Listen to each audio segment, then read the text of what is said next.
नई कथा और भजन के लिए कथा भक्ति चैनल को सब्सक्राइब करें, साथ ही घंटी के बटन को जरूर दबाएं ताकि भक्ति आपसे और आप भक्ति से सदैव जुड़े रहें। कपिल जी के प्रकट होने पर कर्दम ऋषि परिक्रमा करके वन में चले जाते हैं। अब आश्रम में केवल मां देवहूति और कर्दम ऋषि के पुत्र कपिल देव रह जाते हैं। दोनों एकांत में बैठे हैं। तब आज मां देवहूति ने अपने पुत्र कपिल देव से प्रश्न किया है। निर्विल्ला नितराम भूमन असदिन्द्रिय तर्षणा येन संभाव्यमानेन प्रपन्नांधम तमः प्रभु। हे प्रभु, हे समर्थ, निर्विल्ला नितराम भुवन असद इंद्रिय तर्षणा, इन इंद्रियों को तृप्त करते करते, विषय भोग करते करते इंद्रियां शिथिल हो गई, लेकिन मन तृप्त नहीं हुआ। अब आप मुझ पर कृपा करो, मैं तुम्हारी शरण ग्रहण करती हूं। प्रकृति और पुरुष क्या है, मेरा कल्याण कैसे होगा, मुझे बताओ। तम त्वागताहं शरणं शरण्यं स्वभृत्य संसारी तरोः कुठारं जिज्ञासयाहं प्रकृतेः पुरुषस्य नमामि सद्धर्म विदाम वरिष्ठम। अपनी शरण में आए हुए की रक्षा करने वाले आप शरण्य हैं, मैं आपकी शरण ग्रहण करती हूं। स्वभृत्य संसार तरोह कुठारम, आप अपने भक्त के संसार रूपी वृक्ष को काटने के लिए कुठार के समान हैं। भगवान जिस पर कृपा करते हैं उसके संसार रूपी वृक्ष को काट देते हैं।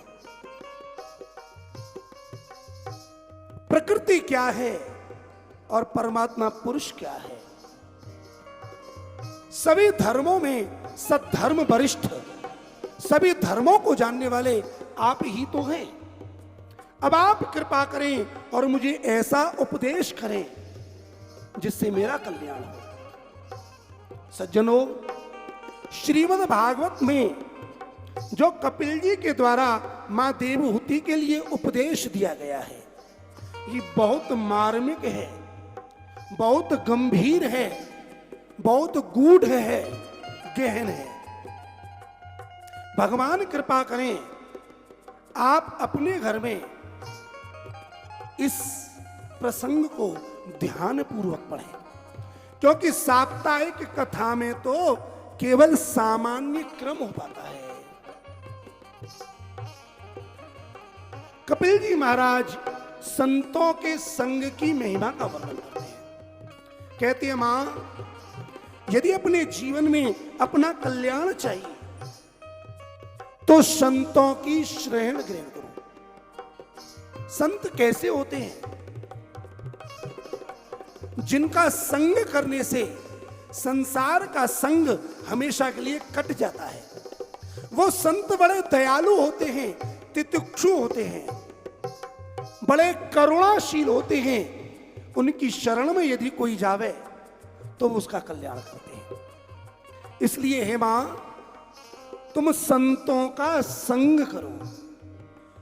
सताम प्रसंगान मम वीर संविदो भवन्ति हृत् कर्ण रसायना कथा तज्जोषणादाश्वप वर्ग वर्तमनी श्रद्धा रतिर भक्तिरनुक्रमिष्यति सताम प्रसंगान। मां, आप संतों का संग करो, और केवल संग नहीं, प्रसंग। संग शब्द का अर्थ होता है आसक्ति। जब तक संतों में हमारी आसक्ति नहीं है, जब तक हमारा मन संतों से अटैच नहीं हुआ, तब तक हमारा कल्याण संभव नहीं है। जब संसारी व्यक्ति के साथ हमारा मन अटैच होता है, जुड़ता है, आसक्ति करता है, तो परिणाम में हमें संसार मिलता है। और जब यही मन संतों में आसक्त हो जाता है, उनका संग करता है, उनमें अटैच हो जाता है, तो संतों की कृपा प्रभाव से ही हमारी श्रद्धा, रति और भक्ति भगवान में प्रकट हो जाती है, स्थिर हो जाती है। क्यों? क्योंकि वो संत मम वीर संविदो, मेरे पराक्रम को जानने वाले हैं। जो मेरे पराक्रम को, मेरी लीलाओं को, मेरे चरित्रों को जानने वाले संत हैं, आप उनमें आसक्ति करो। और जब उनकी वाणी के द्वारा भगवान के चरित्रों को सुनोगे, तो सबसे पहले श्रद्धा, सबसे पहले संतों के संग से क्या पैदा होती है?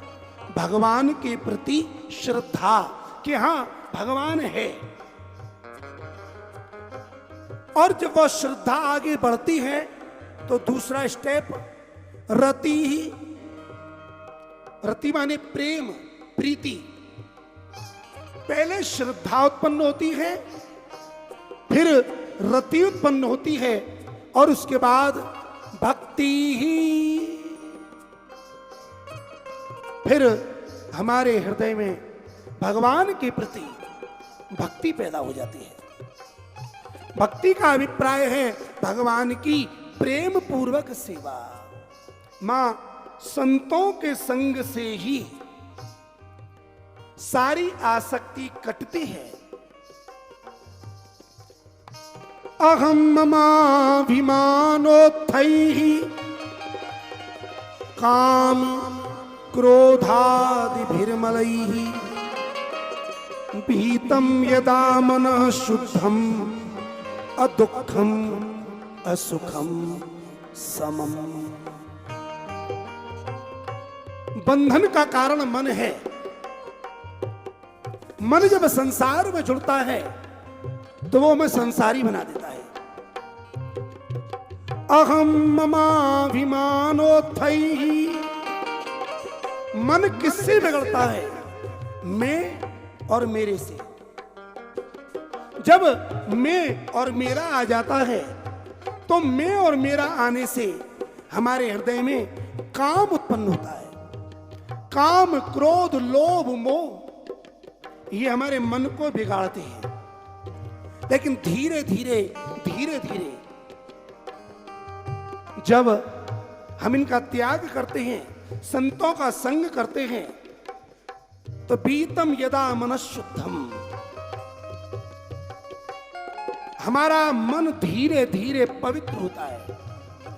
और फिर अदुःखम असुखम समम, फिर चाहे कैसी भी परिस्थिति हो, न दुख होता है न सुख होता है, और हम सम बन जाते हैं। मां, यदि हमें अपना कल्याण करना है, तो अपने हृदय कमल में भगवान का ध्यान करना चाहिए। मां, आसन लगाकर बैठो और हृदय में चतुर्भुजी नारायण के रूप का ध्यान करो। भगवान का दर्शन कैसे करना चाहिए, ये मां देवहूति को श्री कपिल जी महाराज उपदेश कर रहे हैं। सर्वप्रथम अपने हृदय में चैतन्य विग्रह भगवान का ध्यान करो और मन पूर्वक ध्यान पूर्वक परमात्मा के चरणार विंद का दर्शन करो। चरणों से लेकर मस्तक तक और मस्तक का दर्शन करने के बाद उस रूप माधुरी को हृदय में बसाओ।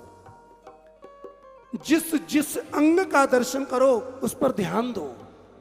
जब भगवान के चरणार विंद का ध्यान करो तो विचार करो कि प्रभु के चरण कैसे हैं। संचिन्तयेत् भगवतस् चरणारविन्दम् वज्राङ्कुशध्वजि सरोरुहलाञ्छनाट्यम् उत्तुङ्गिरक्तविलसन् नखचक्रवाल ज्योत्स्ना विराहति महत् धृतयान्धकार। समचिन्तयेत् भगवतस् चरणारविन्दम्, भगवान के चरणों का निरंतर आदर पूर्वक लंबे समय तक चिंतन करो, ध्यान करो। भगवान के चरण कैसे हैं? जिनमें अनेक चिन्ह हैं। एक वज्र का चिन्ह है, अंकुश का चिन्ह है, ध्वजा का चिन्ह है, कमल का चिन्ह है।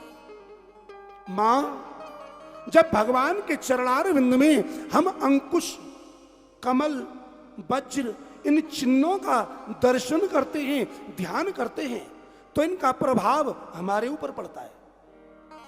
वज्र जिस प्रकार देवराज इंद्र ने पर्वतों के पंखों को तोड़ दिया था, इसी प्रकार जो हमारे पाप रूपी पर्वत हैं उनके पंखों को भगवान के चरणों में जो वज्र का चिन्ह है उनका ध्यान करने से नष्ट होता है।